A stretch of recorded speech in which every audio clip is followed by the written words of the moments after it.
नमस्कार दोस्तों, mother's academy YouTube channel पर आप सभी का बहुत बहुत स्वागत है। दोस्तों आज हम राजस्थान जीके के बहुत ही महत्वपूर्ण क्वेश्चन जिनके बारे में आज चर्चा करने वाले हैं, आपके आने वाले एग्जाम पटवारी के लिए बहुत ही महत्वपूर्ण साबित होने वाले हैं। चलिए दोस्तों, बिना कोई टाइम वेस्ट किए शुरू करते हैं आज का फर्स्ट क्वेश्चन। राजस्थान में जलवा पूजन किया जाता है। क्वेश्चन जो दोस्तों आप देख रहे हैं पुलिस के एग्ज़ाम में पूछा जा चुका है, एसआई के एग्ज़ाम के लिए भी बहुत महत्वपूर्ण क्वेश्चन है और साथ ही पटवारी आरएस सभी के लिए बहुत ही महत्वपूर्ण क्वेश्चन है। तो आपको बताना, राजस्थान में जलवा पूजन किया जाता है। तो ये किया जाता है दोस्तों बच्चे के जन्म के कुछ दिन के बाद ये पूजन किया जाता है। तो आपका ऑप्शन नंबर बी बिल्कुल राइट होगा। बच्चे के जन्म के कुछ दिन बाद जलवा पूजन किया जाता है।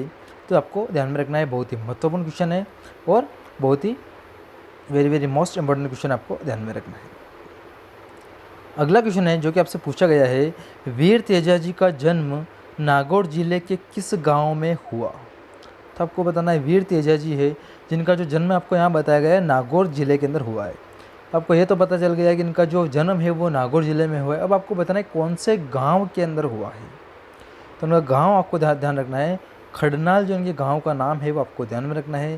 तेजाजी की घोड़ी का नाम भी आपको ध्यान में रखना है, घोड़ी का नाम है लीलण। और इनका मेला लगता है भाद्रपद शुक्ल दशमी को, उस दिन को तेजा दशमी भी कहा जाता है, जहाँ पे इनका मेला लगता है। तो बहुत ही महत्वपूर्ण क्वेश्चन है दोस्तों। इनका जन्म आपको ध्यान रखना है खड़नाल में है और तेजा दशमी के बारे में भी आपको ध्यान रखना है, एग्ज़ाम के अंदर पूछा जा सकता है। वह दुर्ग जिसकी ऊंचाई को देखकर कहा गया कि इसे देखने पर सिर पर रखी पगड़ी गिर जाती है। तो कौन सा जो दुर्ग है जिसके बारे में ये बात कही गई कि उसकी ऊंचाई को देखकर कि इसे देखने पर सिर पर रखी जो पगड़ी भी गिर जाती है। तो ये जो दोस्तों जो बात जो कही गई है, सबसे पहले मैं आपको बता दूं, अबुल फजल के द्वारा ये बात कही गई है। अबुल फजल ने कहा था और ये आपके कुंभलगढ़ दुर्ग के बारे में कहा था। कुंभलगढ़ दुर्ग के बारे में आपको पता है, ग्रेट वॉल ऑफ इंडिया, इसकी जो दीवार है वो 36 किलोमीटर की लंबाई है, जो कि भारत की सबसे लंबी दीवार है। इसके अलावा यहाँ पर ध्यान रखना है महत्वपूर्ण, जो कि एग्ज़ाम के अंदर पूछा जा चुका है, यहाँ पर पृथ्वीराज सिसोदिया की छतरी है। इस दुर्ग के अंदर कुंभलगढ़ दुर्ग में पृथ्वीराज सिसोदिया की 12 खंभों की जो छतरी है वो भी आपको याद रख लेना है। ये भी आपसे एग्ज़ाम में पूछा जा सकता है। बहुत ही महत्वपूर्ण क्वेश्चन है दोस्तों आपके सभी एग्ज़ाम की दृष्टि से। अगला क्वेश्चन है, संविधान में कौन सा अनुच्छेद में धार्मिक स्वतंत्रता का वर्णन किया गया है। कौन सा जो अनुच्छेद है उसके अंदर धार्मिक स्वतंत्रता का वर्णन देखने को मिलता है। तो ये मिलता है दोस्तों आपके अनुच्छेद 25 से अनुच्छेद 28 तक। ऑप्शन नंबर बी आपका राइट होगा। मौलिक अधिकार की बात करें जिनको फंडामेंटल राइट्स कहा जाता है, ये कहाँ से लिए गए दोस्तों, अमेरिका से लिए गए हैं। और इसके अंदर अनुच्छेद 25 से 28 तक क्या देखने को मिलता है आपको, अमेरिका। अनुच्छेद 25 से 28 तक इसके अंदर धार्मिक स्वतंत्रता का वर्णन किया हुआ है।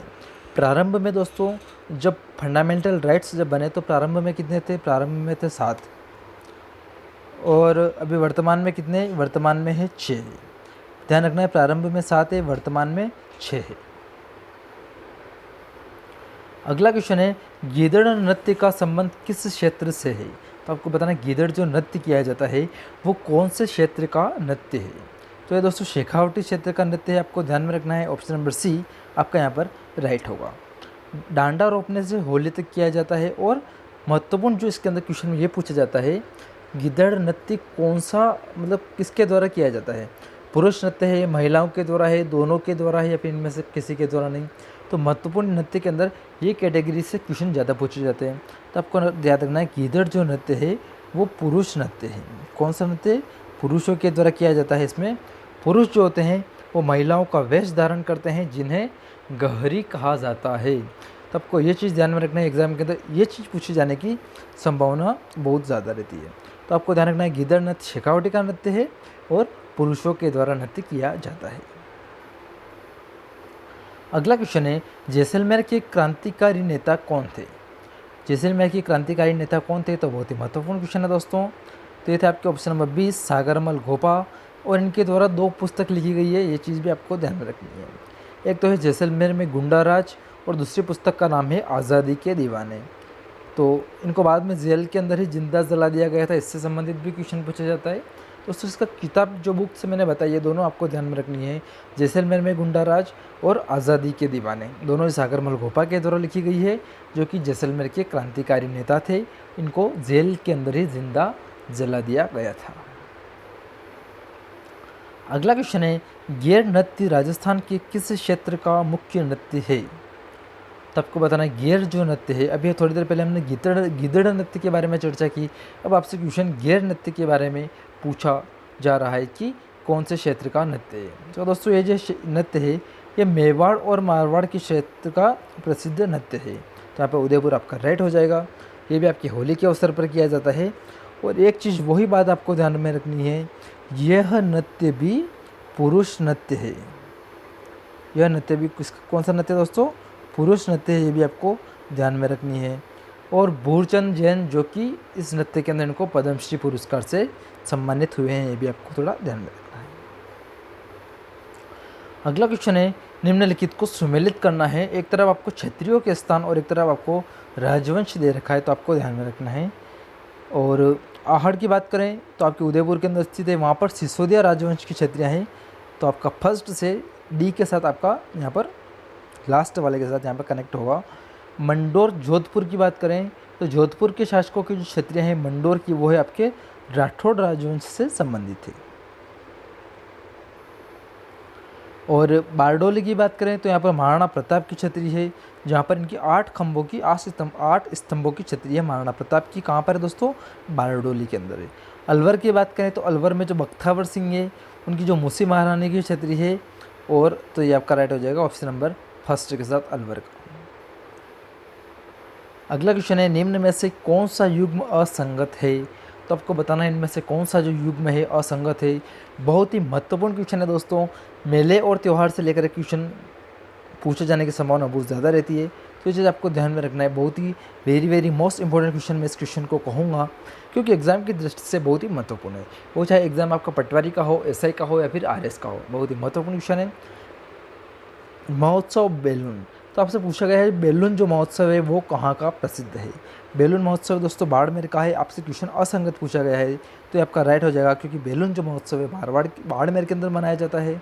नागपंचमी का जो मेला है वो आपके मंडोर जोधपुर के अंदर लगता है, ये भी आपका राइट है। एडवेंचर स्पोर्ट्स कोटा के अंदर होता है, ये भी आपका राइट है। तो लास्ट आपका जो है ये आपका असंगत है, जो कि आपसे पूछा गया है क्वेश्चन के अंदर। तो बाणगंगा का जो मेला है वो भीलवाड़ा के अंदर नहीं लगता है। बाणगंगा का जो मेला है दोस्तों ये आपके विराटनगर के अंदर लगता है। कहाँ पर है दोस्तों? आपके जयपुर में। कहाँ पर है? आपके जयपुर के अंदर लगता है, विराटनगर में, आपको ध्यान में रखना है। अगला क्वेश्चन है जो कि आपसे पूछा गया है, शीतला माता का मंदिर चाकसू के अंदर जो स्थित है उसका निर्माण किसने करवाया था? दोस्तों शीतला माता का मंदिर चाकसू कहाँ पर है? आपके जयपुर में। कहाँ पर है? शील की डूंगरी चाकसू के अंदर है। और ये मंदिर की बात करें तो यहाँ पर खंडित प्रतिमा की पूजा की जाती है। चेचक की देवी के रूप में भी शीतला माता को पूजा जाता है। और इनके वाहन की बात करें तो गधा इनका वाहन होता है, और इनके जो पुजारी होते हैं वो कुमार होते हैं। तो आपको बताना है अब इनका कि मंदिर का निर्माण किसके द्वारा करवाया गया था। शील की डूंगरी में इनका मंदिर है चाकसू के अंदर। इनका जो मंदिर का निर्माण है ऑप्शन नंबर फर्स्ट बी जो आपका राइट होगा, माधव सिंह प्रथम के द्वारा इनके मंदिर का निर्माण करवाया गया था। ऑप्शन नंबर बी आपका राइट होगा। अगला क्वेश्चन है, राजस्थान में प्रसिद्ध अग्नि नृत्य किस संप्रदाय से संबंधित है? तो राजस्थान का प्रसिद्ध जो अग्नि नृत्य है वो कौन से संप्रदाय से संबंधित है? तो यह है आपकी जसनाथी संप्रदाय से संबंधित है। ऑप्शन नंबर ए आपका यहाँ पर राइट होगा। उद्गम की बात करें तो यहाँ पर कतरियासर बीकानेर के अंदर, जो कि आपके जसनाथ जी का जन्म स्थल है, वहाँ पर इसका उद्गम माना जाता है अग्नि नृत्य का। और इस नृत्य की एक विशेषता है, यहाँ पर इसके अंदर जो अंगारे होते हैं अंगारों के ऊपर चलते हैं, और फतेह फतेह शब्द का उच्चारण भी यहाँ पर किया जाता है। तो बढ़ते हैं अगले क्वेश्चन की तरफ। आदिवासियों में लीला मोरिया संस्कार किससे संबंधित है? यहाँ पर मैं दोस्तों यहाँ पर नहीं करेक्शन कर लीजिए, यहाँ पर मैं लिखा हुआ है। आदिवासियों में लीला मौर्य संस्कार किससे संबंधित है? तो आपका ऑप्शन में भी यहाँ पर राइट होगा। किससे संबंधित है दोस्तों? विवाह से संबंधित है। अगला क्वेश्चन है, राजस्थान में नौटंकी किस जिले में प्रसिद्ध है? तो आपको बताना राजस्थान में नौटंकी का जो नृत्य है वो कहाँ का प्रसिद्ध है? तो नृत्य से लेकर तीसरा क्वेश्चन आप जो आज देखने को मिला है तो बहुत ही कहीं ना कहीं बहुत ही महत्वपूर्ण रोल निभाएगा आपका नृत्य का। जो पटवारी के एग्जाम के अंदर आपको एक क्वेश्चन जरूर देखने को मिलेगा, बहुत ही महत्वपूर्ण पार्ट रहेगा आपका नृत्य का, इसलिए इसके अंदर 3 क्वेश्चन लिए गए हैं नृत्य के। तो राजस्थान में नौटंकी का जो नृत्य है दोस्तों आपके भरतपुर के क्षेत्र विशेष के अंदर किया जाता है। और राजस्थान में नौटंकी के प्रचलन की बात करें तो डिग जो निवासी है भूरीलाल जी, उन्होंने इसका प्रचलन शुरू किया था। अगला क्वेश्चन है, मिट्टी के खिलौने के लिए प्रसिद्ध है उदयपुर प्रतापगढ़, भीलवाड़ा अजमेर, नाथद्वारा चित्तौड़गढ़ या फिर जयपुर जोधपुर? तो नाथद्वारा और चित्तौड़गढ़ आपका राइट आंसर होगा। नाथद्वारा का भी गांव आपको ध्यान रखना है, चित्तौड़ का भी आपको ध्यान रखना है। नाथद्वारा का मोलेला गांव यहाँ पर आपको ध्यान रखना है और चित्तौड़गढ़ का बस्सी आपको ध्यान रखना है, जहाँ पर काष्ठ की मूर्ति के लिए भी प्रसिद्ध है। इसी के साथ अगला क्वेश्चन आपसे पूछा गया है, तगड़ी पहनी जाती है। तो आपको बताना है तगड़ी कहाँ पर पहनी जाती है या फिर तगड़ी क्या होती है? सिर पर पहनी जाती है, कमर में पहनी जाती है, हाथ में पहनी जाती है या फिर पैरों में पहनी जाती है? तगड़ी जो है दोस्तों आपकी कमर में पहनी जाती है, जिसको करधनी भी कहा जाता है। कमर में इसके अलावा कंदोरा भी पहना जाता है, एक सांकली भी आपको ध्यान में रखना है और तगड़ी को करधनी भी कहा जाता है। तो ये चीज़ आपको ध्यान में रखनी है। स्क्रीनशॉट हो गया क्या यहाँ पे? चलिए दोस्तों बढ़ते हैं आज के लास्ट अंतिम क्वेश्चन की तरफ। राजस्थान की कौन सी रियासत में मुस्लिम शासन था? तो राजस्थान की टोंक रियासत के अंदर एकमात्र ऐसी रियासत थी टोंक जहाँ पर मुस्लिम शासन था। तो ये था दोस्तों आज के बहुत ही महत्वपूर्ण क्वेश्चन। धन्यवाद, जय हिंद, जय भारत। मिलते हैं अगली क्लास में।